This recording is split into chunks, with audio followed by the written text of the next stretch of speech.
تفضل ياسين. اهلا. العرب عند العرب تيسير. اللي تبغوا يفور على العرب يجي يقف عند العرب. هذه تقول لكم اخوتي. ما ظل وراها ورا.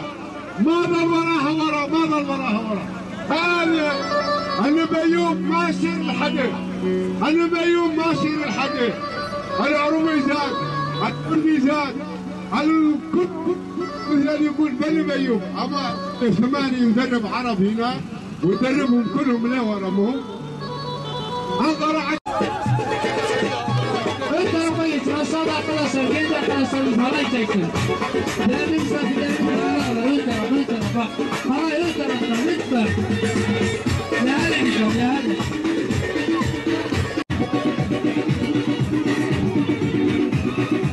Halay çeken arkadaşlarımızı aşağıya yapmayın. Bakmakları havada görüyoruz.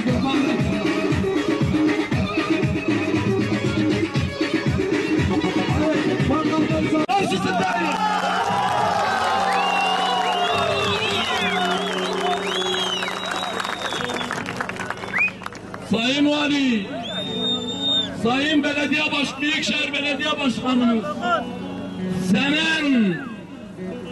senin külliyetin seçimin 251 oy var bu bölgede. 250.000 paket oy senin burada. Bu bölge olmazsa yarın öbür gün sen çantanı eline koltuğun altına alıp geceleyin kaçıp gideceksin Maraş'a. Kaçacaksın.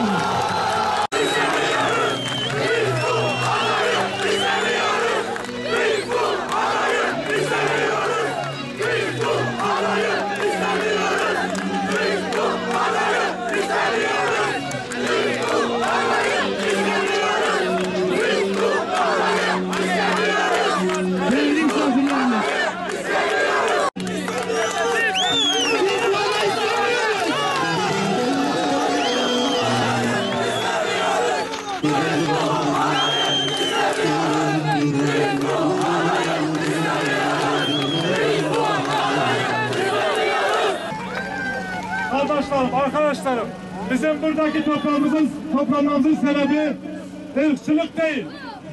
Peygamber Efendimiz Aleyhisselam Veda hutbesinde ben ırkçılığı ayağımın altına aldım demişti. Bizim buradaki toplanmamızın sebebi kavmimizi sevmek, kavmimizi tanışmak, kavmimizle beraber olmak.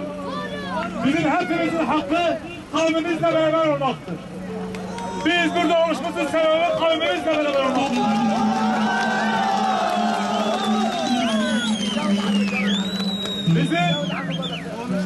Bizi hiçe sayan bütün siyasi partilere biz de hiç sayacağız. Bizi saymayanlara biz bu seçimde oy vermeyeceğiz. Oy vermediğimiz zaman bunlara ders vereceğiz. Yoksa hepiniz de biliyorsunuz ki Recep Tayyip Erdoğan inatlığından dolayı adayını geri çekmez. Biz bundan sonra bizim kavmimizden olan birine destek vermemiz için burada olmamız lazım.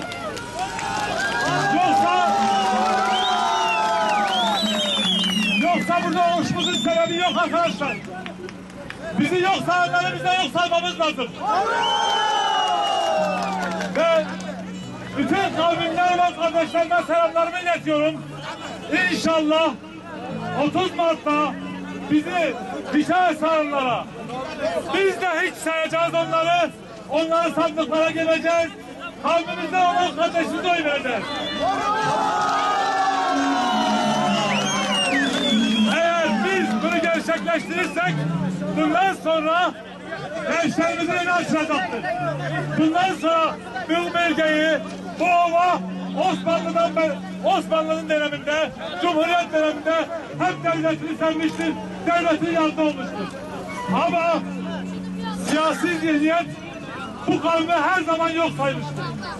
Ondan dolayı biz bu siyasi zihniyete ders vereceğiz. Toplanma amacımızın bize hiç saydıkları için burada toplanmışız. 12 tane Arap adayımız olduğu halde bizi yok ettikleri için biz burada tepki göstermek amacıyla biz de duruyoruz. Talebimiz Araplardan bir aday, bizi temsil eden bir adayımız vardır. Bizi dışlayarak oyu hiç olmayan, çevrede tanınmayan bir adayı getirip başımıza diktiler. Biz de bunu istemiyoruz, kabul etmiyoruz.